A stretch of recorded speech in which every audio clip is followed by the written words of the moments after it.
வாரியத்தில் என்ன நினைக்கிறாங்க? கேங் மட்டும் இருக்கான், ஆளை எடுக்க வேண்டியதுன்னு நினைக்கிறேன். ஆரம்ப கட்ட பணிகள் 36,000 இருக்கு. ஹெல்பர் கம்பியாளர் மட்டுமே 32,000 இருக்கு. ஹெல்பர் கம்பியாளர் மட்டுமே. அப்ப 32,000 பேர் இருக்கக்கூடிய அந்த காலி பணியிடங்களுடைய வேலைகளை எல்லாம் யார் செய்யறா? யார் செய்யறா? யார் செய்யறா?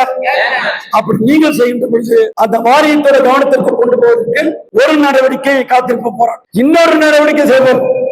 ஒவ்வொரு பிரிவிலும் கவர்மெண்ட் கிடையாது, ஹெல்பர் கிடையாது, சில இடங்கள்ல எல்லை கிடையாது. அப்ப நீங்க என்னென்ன வேலை செய்றீங்க? ஒரு பிரிவு அளவுக்கு நீங்க என்னென்ன வேலை செய்றீங்க? அந்த பிரிவுல எத்தனை கவர்மெண்ட் இல்ல, எத்தனை ஹெல்பர் இல்ல அப்படின்ற சில விவரங்களை கேட்டிருக்கோம். அதை தாண்டி சில விவரங்கள் நாங்க எடுத்திருக்கோம். அப்ப ஒவ்வொரு தொழிலாளியும் அந்த படிவத்தை 4 காப்பி ஃபில்அப் பண்ணும். அந்த ஃபில்அப் பண்ணி கொடுத்தீங்கன்னா அந்த படிவத்தை மண்டல பொறியாளர் முன்பாக 7ஆம் தேதி ஒரு காப்பி கொடுத்துடணும். இன்னொரு காப்பியை கிளை செயலாளர்கள் வச்சுக்கணும். அந்த கிளைகள் வச்சுக்கணும்.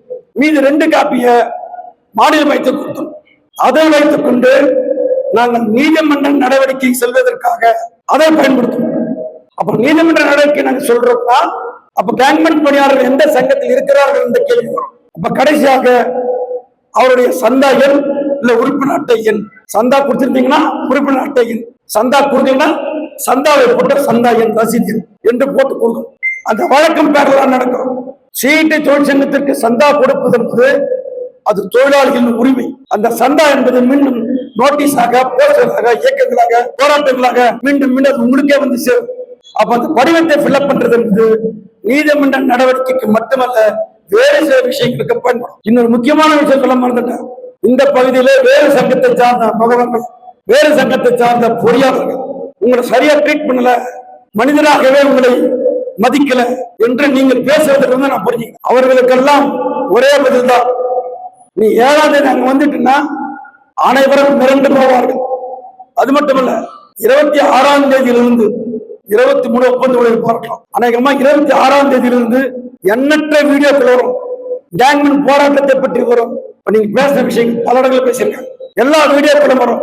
அந்த வீடியோக்களை பார்க்கின்ற நிர்வாகத்துடைய பிரதிநிதிகள், ஏஇ, ஏடி, டிஎஸ்சி, மாற்று தொழிற்சங்கத்துடைய தலைவர்கள் பயப்படுவார்கள். உனக்கு மரியாதை தானாக வரும். எப்பொழுது வரும்? நீ களத்தில் வந்து நிற்கின்ற பொழுது அந்த மரியாதை களத்திற்கே உன்னை தேடி வரும் என்பதை 7-10 உணர்த்தும். ஆக அந்த படிவத்தை நீங்க ஃபில்அப் பண்ணி கொடுத்துருங்க. ஒருத்தரும் அந்த படிவத்தை ஃபில்அப் பண்ணாம இருக்காதீங்க. அது நீதிமன்றத்தோட டாக்குமெண்ட். அது மட்டுமல்ல, மனசாட்சி உள்ள கேங்மேன்களுடைய டாக்குமெண்ட். என்னை வாழ வைத்தது சிஐடி. இந்த மின்சார வாரியத்திற்கு உள்ளே வர வைத்தது சிஐடி. அந்த மின்சார வாரியம் வருவதற்கு காரணமாக இருந்த சிஐடி சங்கத்தில் நான் கடைசி வரை உறுப்பினராக இருப்பேன். அங்கிருந்து போராடுவேன், உள்ளிருந்து போராடுவேன். உள்ளே இருக்கின்றவர் தவறு செய்தாலும் கூட உள்ளிருந்து சுட்டிக்காட்டுவேன் என்ற பெருந்தன்மையோடு, என்ற ஆற்றலோடு நாம் களத்தில் இறங்குவோம்.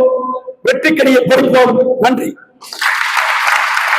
வேண்டாம் வேண்டாம், கேங்மேன் வேண்டாம், வேண்டும் வேண்டும், தளபதியாக வேண்டும். செய்ய மாட்டோம், செய்ய மாட்டோம், ஆன்லைனில் வேலை செய்ய மாட்டோம்.